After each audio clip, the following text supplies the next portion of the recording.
you've got athletes who check out during hard drills, if it takes you half of the practice to even get them focused and ready to play, or you lack competition on your team, I hate to say it, but it's not a physical problem. It's a mental one. And as a head coach myself for the past 14 years, I've won 4 state championships as a coach.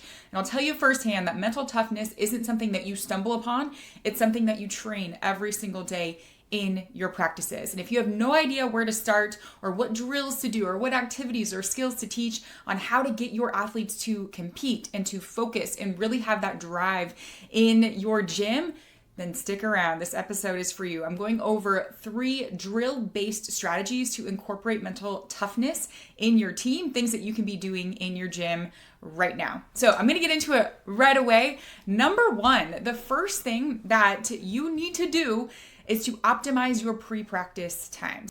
Athletes come into the gym, they do their jobs, and then they come to the board. So I have a big whiteboard in my gym where I write pre-practice activities on the board. And I have like 3 different pre-practice things that they rotate through.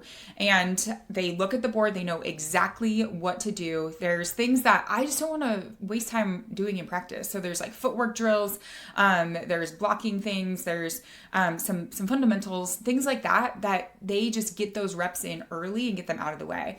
But some other really important things that I do in pre-practice is I make sure that there's some connection in there. So they're connecting with other teammates. We have a big little sister type mentorship program that we do. So they connect there, they connect with a coach. So I'm usually at the whiteboard, like high-fiving or giving fist bumps or checking in with athletes. Athletes also check in during their pre-practice. So they, on the other side of the board, are recording some information. But that's just part of this pre-practice that kind of sets the tone. Because when athletes come in and they're like, lagging and they're not really sure what to do, or they grab a ball and they just start hitting against the wall, or they do some arbitrary arm warm up, like it's really not setting the tone for how they're going to compete. So pre-practice is where you can actually like tighten things in. So come up with some pre-practice activities that you can rotate through. If you practice on the field, I mean, you could have it on a clipboard. You could have your captains make sure that, they're leading it. Like it's a very simple way for your athletes to get to work right away. Now, the other thing that I do at the beginning of practice that helps kind of build in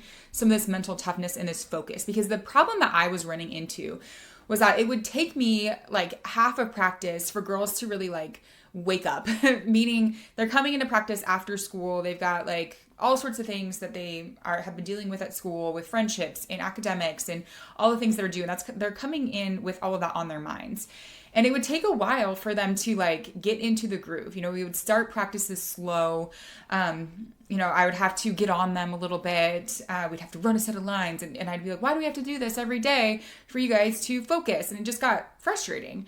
Well, when we started implementing mental training in our program about 6 years ago, one of the things that we started implementing was a daily mindset routine at the beginning of practice. So they do their pre-practice activities, they're connecting, they're getting those like reps out of the way. And then I call my whole program together. There's 36 girls in my program. I coach high school varsity volleyball. So we've got 3 to 4 teams, depending on the season. They come to the whiteboard and they do something called 3-2-1 Brave. And 3-2-1 Brave is our daily mindset routine that just helps focus them.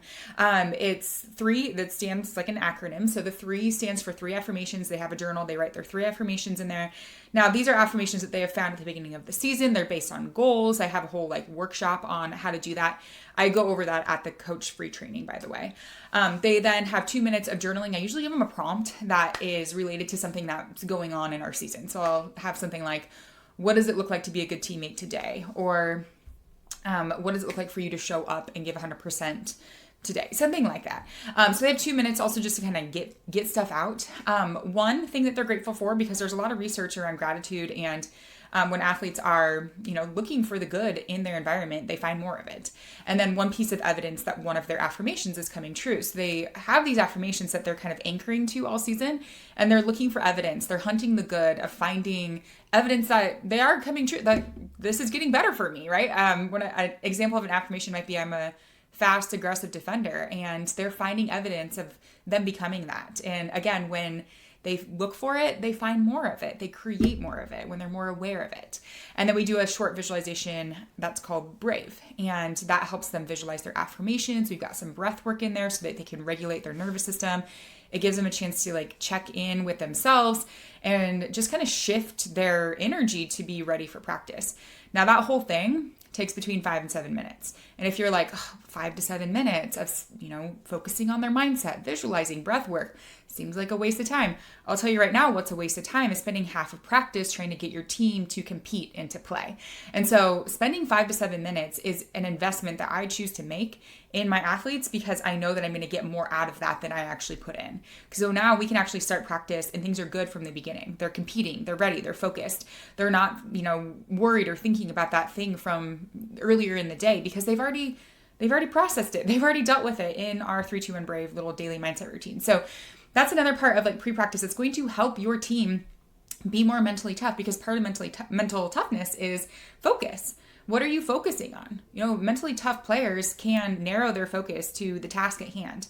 Mentally weak players are all over the place and distracted and they can't focus themselves. And so this is a skill that athletes have that we give them so that they can practice that focus. Number 2, use a competitive cauldron system. Now I say that a little bit like tongue in cheek because you don't have to use the competitive cauldron system. If you have no idea what that means, I'll tell you in a second, but some sort of way to encourage competition in your gym because competition does allow for athletes to be more mentally tough and have that competitive drive when you need it in a game. It does no good to always do this like starters versus non-starters thing because like your starters aren't going to get great competition all the time. And then your non-starters are going to also like not really be pushed either because it's like the play is just over. Okay. And so we mix people up. Now, obviously there's a place for non-starters versus non-starters if we're trying to like install something or replicate something. But for the most part, we're mixing people up, especially in small group things. And that allows for a really accurate representation of where each athlete stands in the program. So how this would look is we do pre-practice, do our 3-2-1 Brave, then we would go off to our courts, varsity, JV, C team, freshman team. They all go off to do their individual practices. Then we would go maybe into some like other sort of drill that would break down a skill emphasis that we have. Then we typically end or spend a large amount of practice depending on the point in the season that we are on 6-on-6. So that's like game-like scenarios. And those would be scored as well. But we give more weight to 6-on-6 drills because if you can win, basically what we want to know is like, can you win with a variety of people that you're playing with and against? So if you can win in a 6-on-6 drill, that's like very valuable to us because that's what we're playing most often. And so most of the time I multiply those scores by 6. So say, the winning team, the winning 6 people got 5 points in that 6-on-6 drill, multiply it by 6 because we're going to weight it more than a small group drill. So you're going to put 30 up and you just keep adding your score. So say you got 20 points in Neville's Pepper, you got 30 points in the 6-on-6 drill, you now have 50 points for the day. And these numbers or these names that are on the board are all kind of they're grouped by position. So I maybe have 4 outside hitters and they're grouped together, and then I've got my 3 middle hitters and I've got my opposites, my setters, my DSs. And so you can kind of see within position group, like, okay, today our outside hitter group, these 4, like, 2 people got 50 and then we've got some 48, 44s, whatever. Like, so athletes can kind of see like, oh, here's where I ended up today against the other people in my position group. And then I usually keep the competitive cauldron for a week before I reset it. So I wipe the numbers so they can see at the end of the week, like, here's where I ended. And it's really important how you talk about this, like I said. So it's a snapshot. It's not like you're using this to determine playing time, although it could be a factor. It's for motivation as well. Like, here's where you are this week. Maybe set a goal for next week where you want to be. And it just allows athletes to always be competing and develop that mental toughness because they're like, this matters. Every single thing that we do in our gym matters because in a game, every single play matters. Every single play in volleyball is awarded a point for you or the other team. And so that helps us kind of breed some of that competitiveness because mental toughness isn't just about effort, right? It's about performing when it counts. And the Cauldron makes that a real thing for them. It emulates some of that pressure. Number 3, create pressure situations for your athletes.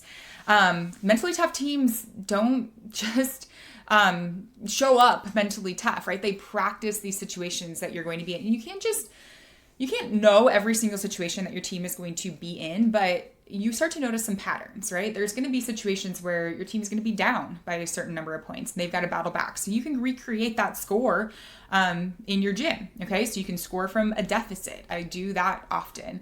I do a fun game that athletes love. It's like a little Jeopardy situation where I have little note cards and each note card is worth different points. And on the other side, it's a situation that they have to get out of. So they turn over one card and it's, the score is 21-24. Your team has 21 and we win at 25. Okay. And, you're serving the ball, game to 25. All right. And they're like, okay, we're down. And if they accomplish that, they get the full amount of points for that. So say that is a 20-point card, but if they lose, then the other team gets to steal half of those points. So like you're kind of putting them in pressure situations.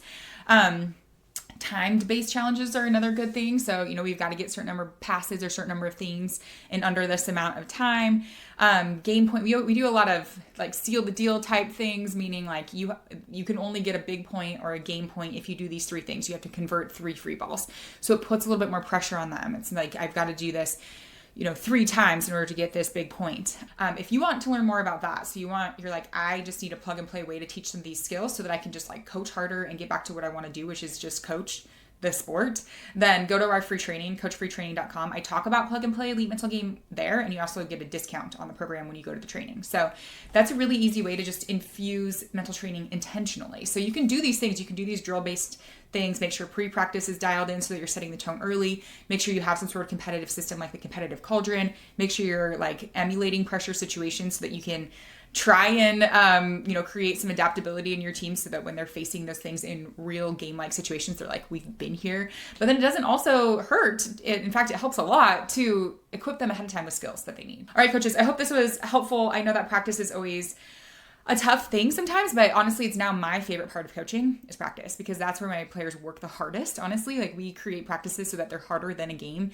It's where they grow the most, and it's just where I love being because it's where the work happens. So I hope that happens to you. I'm Coach Bre. I am the host of the Coach Your Game podcast, and I will see you in the next episode.